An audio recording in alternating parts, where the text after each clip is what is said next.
Hello, I'm Lindsay Kuipers. I'm here today with Marta Smith. She's coming to us from Claymont, Delaware. Marta teaches second grade at Claymont Elementary School, and she has 18 years of experience in education. We're so glad that you're here today, Marta. Thank you for your time. Oh, thank you, Lindsay, for inviting me. Of course. All right, we're going to talk about language targets in your classroom. So first, how do you use language targets in your classroom? Well, more than how I use it, I would say like I use it every time, everywhere. After the wonderful training from Ada Lingua, I became like a number one fan of language first, focus. So I use it many ways. Like I just make the language the main focus of everything. So that's why I say like I use it everywhere, every time, because no matter the subject, no matter even where we are in the building, my students are always now looking for that language piece that we have been working on in the classroom. So one of the main ways that, we use it is with the language focus wall. So that's always our main reference. But again, I think that just like seen so often everywhere, just makes it it's everywhere. So we are walking in the hallway and they are seeing, the word hispana that has a dictongo and they are like pointing at it. Or today, it's funny, this morning we had an example where we were working the math lesson and we just saw combinaciones consonánticas with the L and the R, like blends.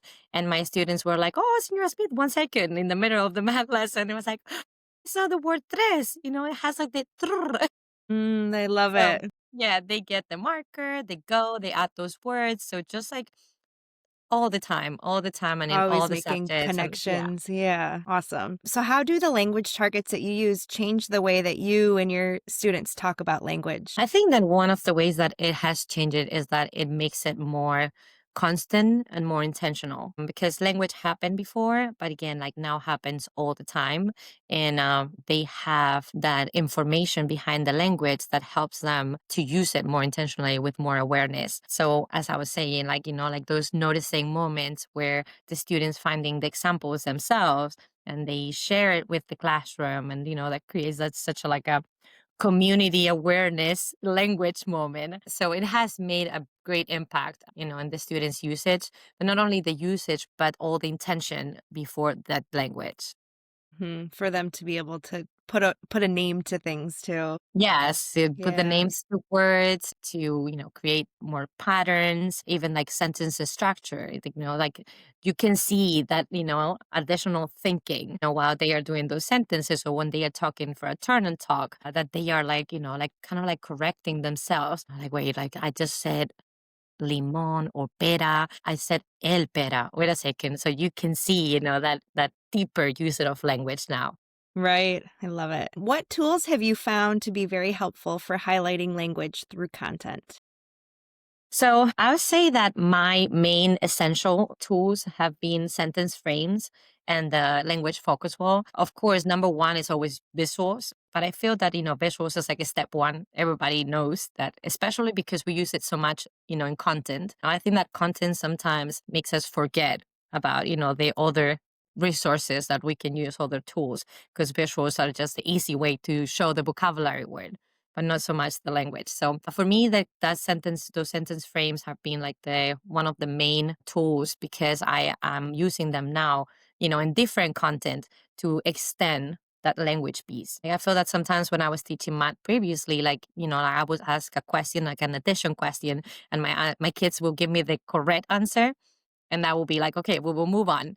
But now, with that focus on language, I am asking for them to make a full sentence. If I'm asking cuántas decenas hay, dos, two is not an answer. Hay dos decenas is the answer that they give me now.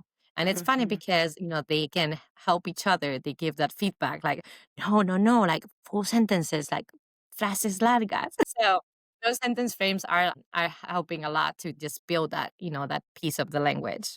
So good for student output. What are the steps that you take when lesson planning to ensure that you have identified language targets and know how to highlight them in a content lesson? So I feel that the main step has been just like work like deeper into my objectives, like the content, just knowing very, very good in detail what my content was gonna be, just to work on those like language functions, like the grammar, the vocabulary. Again, not only when I was teaching Spanish, but across the other subjects too. So I feel that that's the main steps. Just like, work deeper and deeper in all the content areas to find those language pieces. One of the other parts that I always make sure in one of those steps is just to add that cultural part of the language too.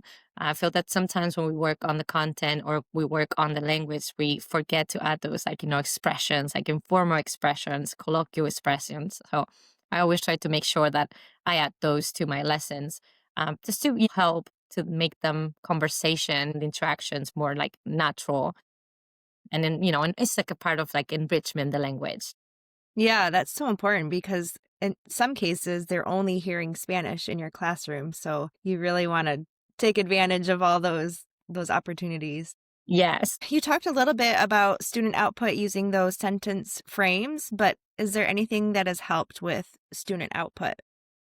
I think that in general, like we have noticed like an increase on the scores and the assessments, but also just this, sense of enjoyment that they enjoy so much, the joy of the, being exposed to that culture, making the connections between them. And when we add that cultural piece, and you have somebody from one country and they share, oh yeah, like that's what I used to eat with my family. Like it's just like such a wonderful outcome in many aspects. What makes you passionate about the DLI space within education?